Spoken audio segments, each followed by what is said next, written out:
Responsabilidade social e sustentabilidade são valores cada vez mais presentes nas empresas suecas no Brasil.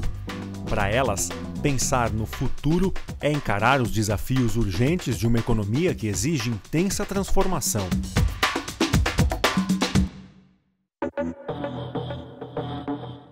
Para nós da Volvo, esse é um tema muito caro. Por quê? Porque ele está diretamente conectado com a nossa razão de existir. A sustentabilidade aqui, ela não é um departamento, ela não é um projeto e ela não é um programa. Ela é o nosso negócio, ela é a raiz do nosso negócio, ela é a essência do nosso negócio. Então a Höganäs não fala em sustentabilidade hoje. A Höganäs começou a trabalhar em sustentabilidade já há alguns anos, né? Bom, a SAB ela tem uma estratégia global de sustentabilidade e ela dá uma fundação, né, estável para a empresa para criar valores a longo prazo. E isso também é um pré-requisito para acionistas, clientes e também para a comunidade onde a SAB está trabalhando. A gente sabe que o nosso setor, o setor de transporte e logística, é um grande impactante no cenário de mudanças climáticas. Então, assim, nós somos parte do problema, queremos ser parte da solução. Que nós somos um grande gerador de resíduos. E a gente fornece muito para a próxima etapa da cadeia.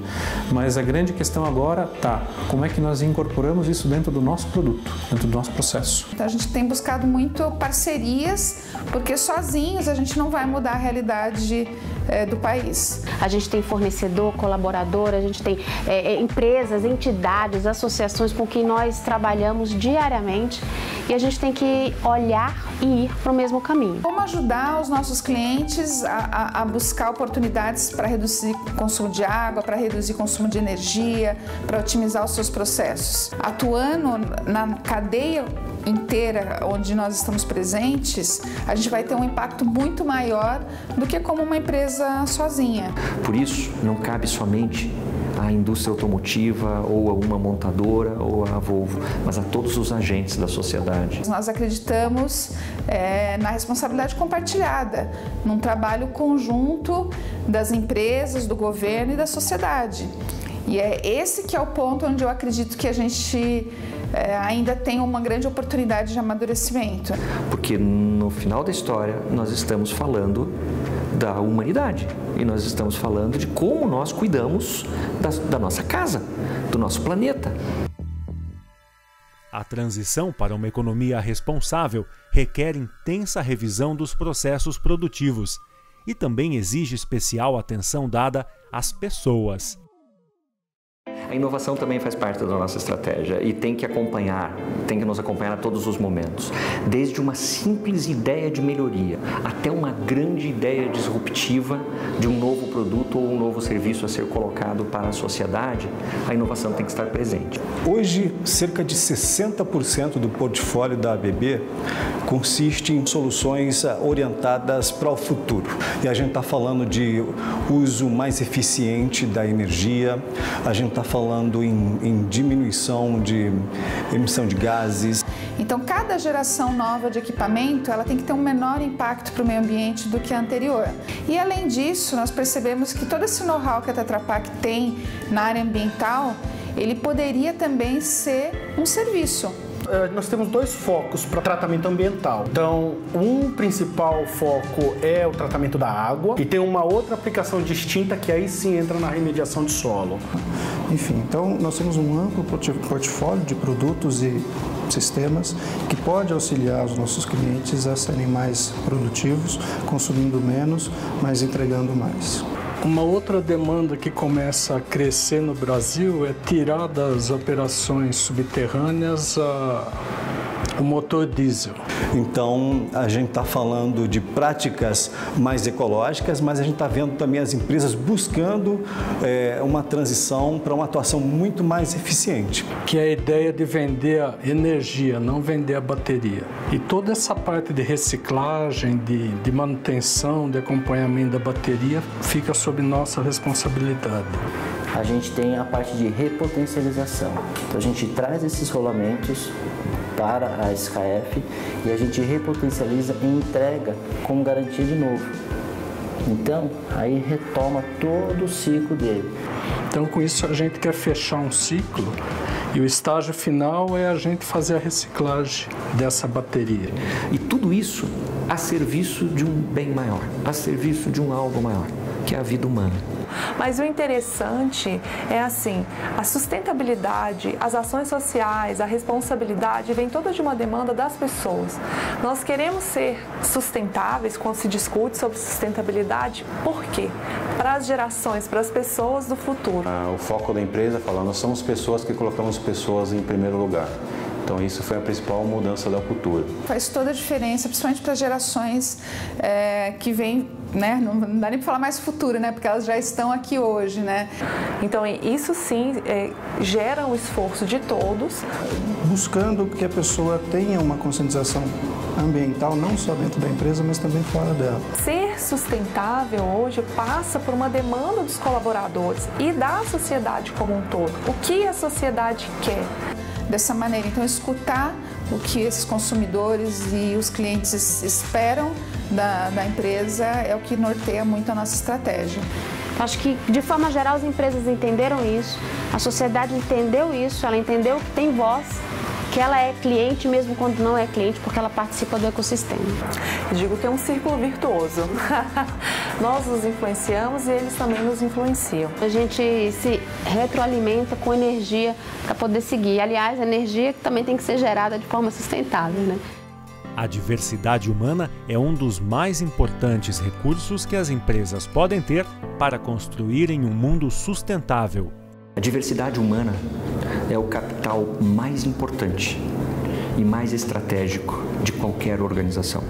Dentro disso tem, por exemplo, diversidade e inclusão. Quais são as competências que o negócio vai ter que ter para pensar de uma maneira realmente adequada para esses problemas, sem o viés?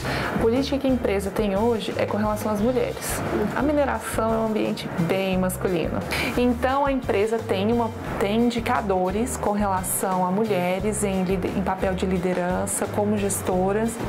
Não só pessoas com culturas diferentes, mas também um foco de ter mais mulheres nessa área de engenharia trabalhando. Porque é justamente dessa diversidade que vão nascer as boas ideias. É claro que ainda existe muita coisa por fazer para que a organização ela reflita bastante bem nos seus quadros internos a diversidade externa da comunidade local. A cultura da SKF ela é muito igualitária e hoje nós temos 28 colaboradores surdos. Eles trabalham em áreas administrativas, temos eles na área de fiscal, recursos humanos. As competências, a inclusão dessas competências é um desafio. Não é fazer o que a gente sempre fez, não é procurar que as pessoas sejam iguais. Nós precisamos sim continuar trabalhando para promover mais do que a diversidade, é a inclusão. Numa visão abrangente da economia, a educação e o vínculo com as comunidades são ferramentas importantes para que as empresas permaneçam produtivas e resilientes.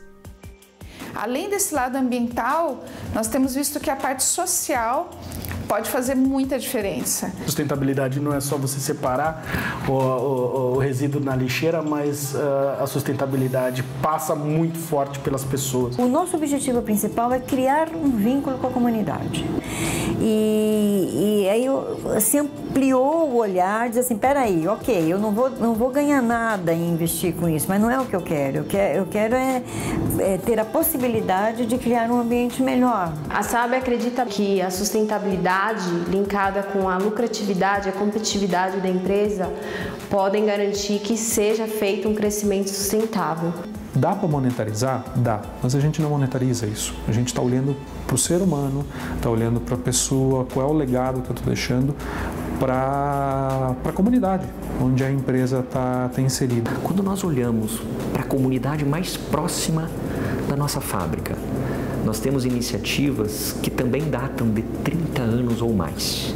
There are some supports for family farmers, local beekeepers and local fishing communities.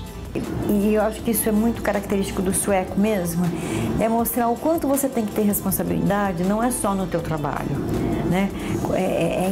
Com as questões que estão relacionadas à tua volta, né? O município de Cajamar é um município rico, mas não bem desenvolvido, principalmente na parte educacional. Então a gente precisa estar preparando essa mão de obra da comunidade. Na parte de educação, hoje nossa maior operação é em Resende. Então a gente fez uma parceria com uma escola pública de Resende, do pessoal que está se formando no ensino médio. E a gente vai estar dando um treinamento específico dessa ferramenta e projetos durante 4 sábados, por exemplo, nessa primeira turma. Que forma melhor para cumprir a cota de aprendizagem do que trazer pessoas que a gente conhece há muitos anos, que a gente sabe que precisam de apoio para se desenvolver, e casar isso com o objetivo da companhia de desenvolver profissionais que ela tem uma carência e que ela não acha com facilidade no mercado. E é onde hoje a minha área que trabalha a economia circular, ela olha muito para esse ponto de o quanto que a educação pode interferir no futuro. Acho que as pessoas elas têm consciência mesmo do papel que ela exerce dentro da sociedade. Então eu acho que essa gestão onde você enxerga claramente o benefício para todas as partes envolvidas é a melhor forma de se gerir esse tipo de iniciativa. Quando as empresas se dão conta de que têm um legado a deixar, percebem também que o importante não é ser a melhor empresa do mundo, mas sim a melhor empresa para o mundo. Como você pode ser a melhor empresa para o mundo?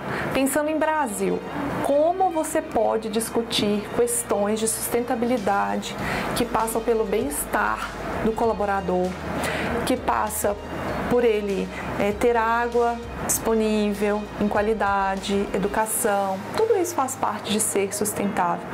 Em um país que por vezes as pessoas não têm aí disponibilidade de casa, comida, educação de qualidade, acesso à saúde. Esse é para mim o maior desafio, é aliar o desenvolvimento humano às práticas de mercado e mostrar valor às duas coisas ao mesmo tempo. O setor industrial, um conjunto de empresas atuando nessa linha, pode sim contribuir para que as percepções da sociedade como um todo mudem e, consequentemente, você conseguir entrar de uma forma mais simples, com um viés econômico, social e ambiental mais responsável, eu diria. A direção da companhia entende isso como uma parte da responsabilidade. Temos que, sim, gerar lucro, gerar receita, gerar renda para os funcionários e para os acionistas, mas a gente tem que pensar também o que eu estou deixando de legado. Eu preciso garantir que os produtos que eu estou colocando no mercado, eles sejam recicláveis e eles tenham o menor impacto ambiental possível. E aonde a gente consegue fazer mais com menos, exatamente como fala a nossa visão. Foi uma espécie de piloto para a companhia e essa planta foi a primeira a alcançar os níveis de certificação de zero aterro, ou seja, qual é o legado que a Electrolux vai deixar para o futuro, para as futuras gerações, né? Verosa Station is 6,069 hectare private protected area. Its primary purpose is to protect endangered flora and fauna in the region, and there are a lot of activities. For example, Veracel runs a comprehensive environmental education program. There is a visitor center where the visitors can learn about the Atlantic rainforest and environmental protection and taking care of nature in general. Falando, por exemplo, do potencial do Brasil, a biomassa disponível é enorme. Dessa biomassa e uma biodigestão você tem o biogás. E um processo em cima desse biogás, pensando em uso veicular, você tem o biometano. E isso tem um potencial econômico muito forte. Falamos muito da sustentabilidade econômica vinculada à sustentabilidade da solução. Porque seria retórica eu falar em soluções com combustíveis alternativos se nós não acreditássemos nessa solução no sentido da aplicação em si. Então, acho que o maior desafio é como mostrar a importância de um crescimento a longo prazo, em que todos tenham acesso ao mínimo ali de sobrevivência, fazendo um paralelo com o negócio e que eles sintam realmente valor e importância. E se as empresas olhassem para isso de uma forma mais atenta, eu tenho certeza que a gente geraria oportunidade para muito mais gente no Brasil, porque existe essa possibilidade, precisa parar e pensar e tentar ligar as pontas, que eu acho que foi um pouco do que a gente conseguiu fazer aqui. A motivação disso não é simples. O business case tradicional não é nada amigável no primeiro momento, mas é uma jornada. A sustentabilidade está em tudo. A gente não consegue fazer tudo ao mesmo tempo. Como a gente vai reduzir nosso impacto do ponto de vista de produção, do ponto de vista de nascer nossas soluções, de trabalhar com as pessoas e comunidade e como a gente vai colocar nossos produtos e soluções para fora no mercado. Tem que ter uma coerência, senão fica muito vazio, né, o comprometimento das pessoas. Porque quem não quer um mundo melhor, né?